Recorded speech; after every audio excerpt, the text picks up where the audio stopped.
Hello, this is Easy and welcome to this tutorial about the Projected Z Remesher. This is a plugin you can try and it'll be below the video. Basically what this does, this will convert this mesh into a Dynamesh and we'll have high and low subdivision levels. So basically that's how this works. So we're going to turn on the polyframe here. This is typically the mesh is in good shape here, and we're going to kind of do a little something fake here to it to kind of imitate if this was to come into another package. First of all, what I need to do is I want my mesh to be kind of smooth, so my end results. For me to do this, I need to take this one here and divide this so it's a little bit smooth. Alright. Then once I get that done, I'm going to come down here and I'm going to duplicate. And when I do this, I am on this top layer right here. Okay, this is that layer I need to be working in. This script works and starts off on this layer. Don't be selecting down here. Always be up this top one here. So our next step is we're going to kind of sort of destroy this mesh a little bit. So we're going to use this plugin, and it's the Decimation Master, and we're going to process current and give it a second. And if you look at the poly active points, it's quite high. So when I come down here, and what I'm going to do is I'm going to move this little slider so it's going to decimate it, even more. I want to get it pretty low. The lower I can get it, the more subdivisions I'm going to be able to get out of it. If I get it too low, it's not going to resemble the dog, and what's going to happen if things are not going to work right. We want to get low as we can, but still resemble the dog. So we're going to decimate current. And I'm going to turn on solo right here. When I turn on solo, whatever is selected is the only thing that's going to be shown. So there's my new mesh right here, and this is the triangulated one, and there's the other one. So we want to make sure we're back up on this one here. The next thing we're going to do is we need to subdivide this. Since we got it kind of low, we can come over to the geometry and we can get some subdivision levels. This is the very important part, because whatever I do here in the subdivision levels is when I get my new Dynamesh, this is going to have the same subdivision levels also. So I'm going to click it once, twice, and let's stay at number 3 for right now. You can go even higher if you want to. So we're going to keep this in mind. We're at subdivision 3. So now we're going to use this plugin and close this up, and we're going to save this right here, because this is very important that we save this. It's the first thing that we want to do is save this. So it's going to say saved, and then we can start using the plugin. But once you start using this plugin, it will automatically load down here. I prefer to use it down here. It's a lot easier, it's a lot easier than setting up custom UIs and putting sliders and buttons all over the place. So now you can use it down here. So our next step is we've got this slider here. We want to move this slider accordingly. We don't, just like the Decimation Master, we don't want it too low and we don't want it too high. If we just move it just a little bit, which will be low, we'll get something like this. You'll see here in a second. And every time that I move this slider, normally I will just pause the video, because sometimes this will take a little bit of time, but this time I'll let it run through. Alright, and this is what happens when you have it too low. Alright, now we still have our subdivision levels, but it's messed up. So what I want to do is I don't want to kick it full blast, because sometimes we'll end up losing a subdivision level. I want to try to find out in between where it looks kind of high or medium, sort of like that. In between low and high. So we're going to go for like a medium sort of, or medium high, may I say. So I'll pause the video on. So now that it's finished, you can see that this is our subdivision level 3. This is what we subdivided the triangles at. But these are mostly quads. There's a few triangles, but you can see we have subdivision levels, and we got it down a little over 4,000, right in the 5,000 range here, which is really fairly low, and there's kind of fairly high. And if it doesn't look right to you, all you got to do is move that slider one more time. You can just keep on moving it and keep on moving it. For instance, let's say this is really optional here. let's say I want to go with an extra subdivision level. We can actually divide this, but once we do this, what we want to do is we want to save this right here, and then we want to remove this, and we want to redo the slider again. So basically we'll crank it around here and let it run again.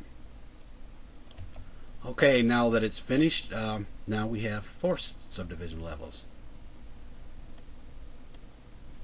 And you can see picked up a lot of the detail.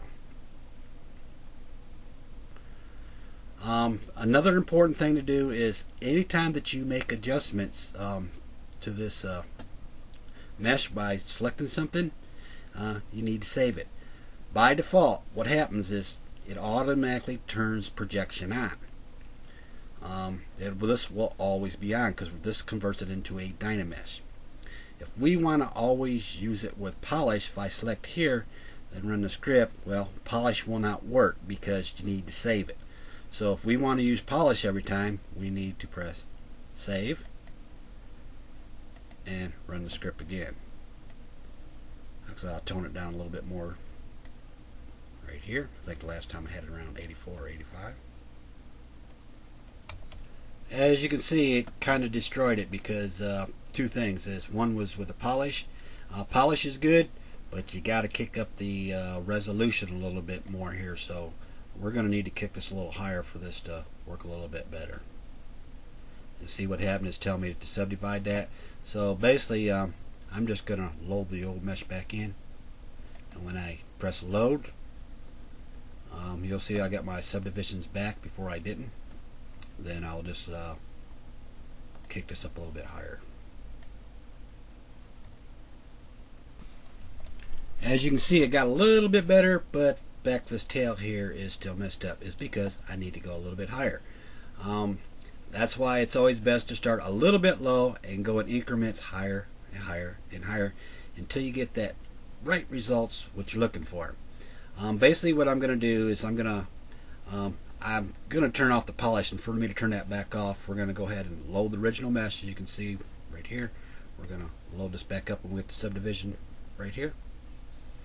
And this time I'm going to turn polish off, then I'm going to resave it. And for this instance, I really don't need to use polish, and we'll get into some other stuff here in just a little bit. So I'm going to go ahead and crank this up to, let's say, I'm going to go a little bit higher than last time. Like I said, start low, then kind of gradually move yourself up. Don't go full blast all the way, because that's not the best thing to do. So that's finished. Now you can see now the back of the tail looks alright, halfway decent. What this script does, it does not like, let me go ahead and actually it messed up because I have no subdivision levels here, so let me do that again. So load that little script error there. Move the slider just a little bit here. Not sure what caused that. And like I said, it's not foolproof. I mean, sometimes it's most times it works, but if you're running a problem that you're done and it don't have subdivision levels, just load it and do it again and see what happens.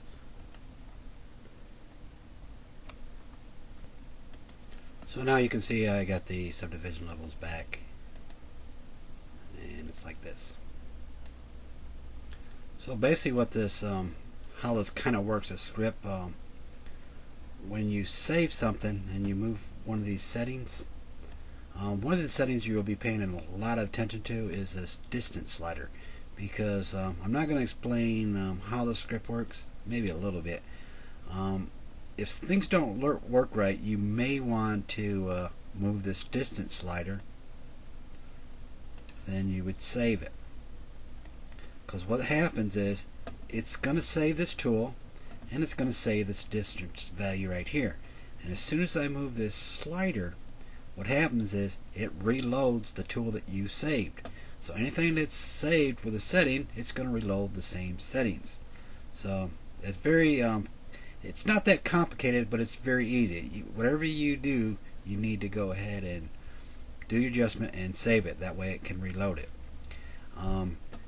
Now a lot of times this distance slider will be somewhat effective the way it is by default. Sometimes you may have to adjust this, and it really depends on the shape that you're using. I mean, it could be this one's working just fine. It might work a little different on maybe more harder surface shape. So just kind of keep that in mind, and you may have to use this distance slider. See, if I was to go ahead and move this slider right here, for instance, back to, let's say, 0. Remember, I saved that. If I load that, it's going to put the same settings right back. So once again, if I move that to 0 and I try loading that same one, it's going to load that same setting. So basically, as soon as I move the slider here, it's going to reload these settings right here. Let me kind of rephrase something about the distance slider, about shapes and when to adjust this. A lot of times it might be the shape, and sometimes it's not. And sometimes if you're down here and you're using the polish, that also will kind of shrink the mesh up, and you don't have enough distance to, and it won't project back to it. And normally if you just kick it all the way up to the right, usually you can get by with that. It's usually you have to move the slider to the right rather than down low. So usually you have to kick it up a little bit. Normally you can just try it number 1. Normally that will kind of fix it. Now this is a Dynamesh. You will notice it's got a lot of quads and a few triangles, which is good. The ears are a tad choppy. The reason why is because, you know, this is it has no edge loop or good edge flow. You can use, you know, you can kind of use a smooth brush on here if you wanted to kind of like smooth the ears out, or whatever you wanted to do.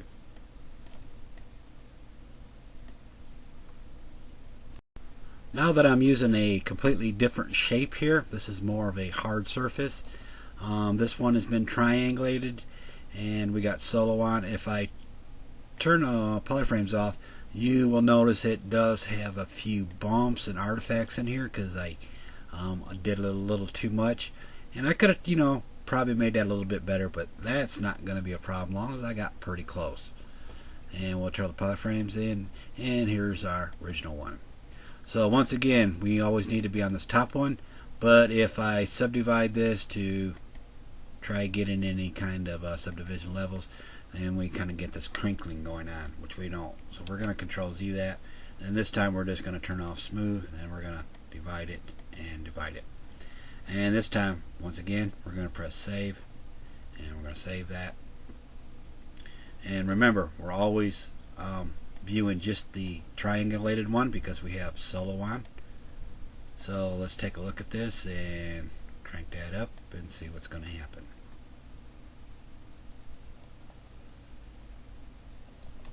So now that it's finished, you can see pretty much of all the artifacts from the original one are now disappeared. The mesh is a little kind of we got a subdivision back. It's a little messed up. It's not as square as I kind of liked it. So this is where this tip's going to come in. If you want to kind of square this up, is alright, it doesn't matter what subdivision level that you're on. Well, we're going to come over here, and we're going to come down to deformation, and we're going to use the relax. And as soon as we use this relax, it doesn't matter. It's going to kick the subdivision back up to the highest one. So we're going to go ahead and select it once, and we're going to wait a few seconds. And I'll go back up into geometry and show you where it switched. So if we go to the geometry up here, and you can see that subdivision went back up and straightened up a lot of our messed up geometry. So this is pretty good. It's kind of utility right here, and it works really good to straighten this up. Maybe 1 to 3 times should about do it. I didn't see a whole lot of changes on that one there, so I'm assuming that's pretty much maxed it out about fixing it.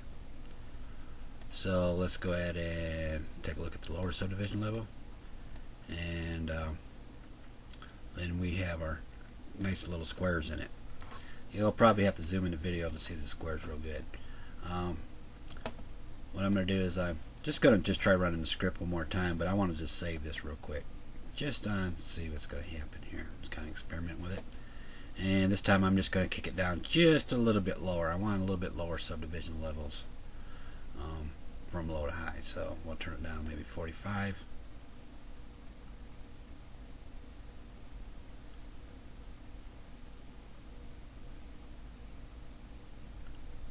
And it's done, and yeah, it looks a lot better.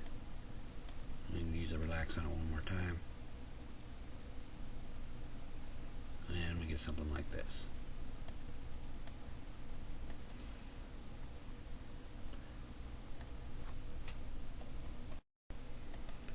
Alright, I paused video again, and I deliberately screwed this mesh up. If we look at the top here, in the wireframe here, you can see it's twisted. You can see right here. With the wireframe on, it's really visible, but with the wireframe off, looks good. I mean, I don't see nothing wrong with it, but really it does have bad geometry. So this tool can actually help correct that. So once again, we need to have duplicated ones of these right here, so we're going to go ahead and duplicate this. And we also need a subdivision level. If we don't do a subdivision level and we use this little plug-in, well, what's going to happen, I'm going to show you if we try using this plug-in and moving the slider. It's going to tell me to subdivide the mesh. Alright, so we need at least to have one subdivision level, so we'll do that. And we're going to save it. We got solo on, and we're going to look at just this mesh right here. And I'm going to kind of zoom way in a little bit, and I'm pretty sure I saved that, but better make sure I did that again. And we're going to go ahead and just kind of crank this up a little bit and give it a few seconds, and we're going to see what it does. And you can see here how it's correcting the mesh where it was all twisted up at.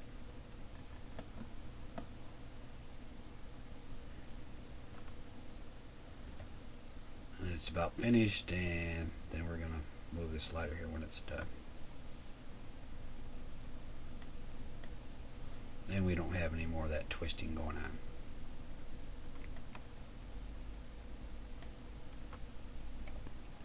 Let's draw a nice even bump across the top of this, and we'll just drag across here. And you can see how that looks pretty decent. Now if we did the same thing to the one that's messed up, turn the polyframes off, you can see we get this messed up. So this versus this here. The messed up one, the retoppled one. Alright, one quick overview, then we're going to finish up here. Anytime that you use another script like the Projection Master or any Z plugin, it removes the little plugin script down here. We're going to pretend this comes from 3ds Max, and it's all triangulated. We don't have to use a Decimation Master at all. If we don't, it doesn't have to be triangulated. It could still be all quads. It doesn't matter. Basically, it's kind of choppy, and I do want to have a little bit of subdivision levels. I'm going to divide that. Let's say to number 2. It still looks a little choppy for me, so I want to go a little extra step and maybe polish this up a little bit, make it a little bit smoother. And if I get something that I like, then what I'm going to do is duplicate that.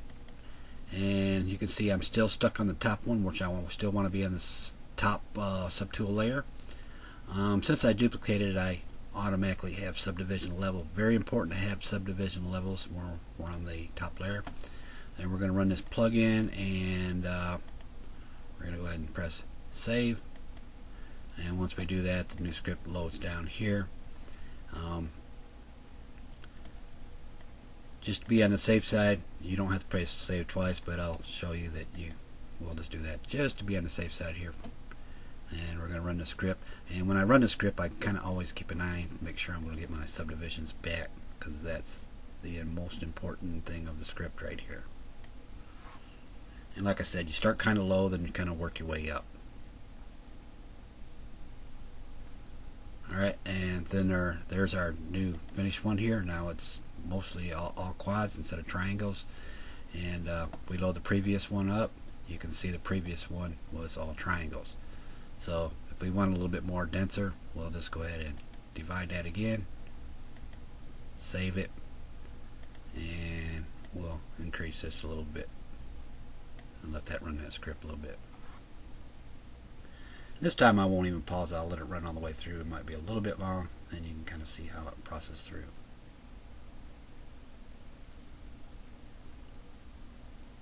And we're just about there. And now you can see we have our low subdivision levels. There's our poly count, just a little over 5,000. Then we can crank it up, and we want to compare the two. We'll just load the previous one here, so we'll just load it right here. I'm not sure if I subdivide this and saved it, so let's try that one more time and save that, so we can see if we can get 4 out of this here. Turn that to about 96 and let this run through.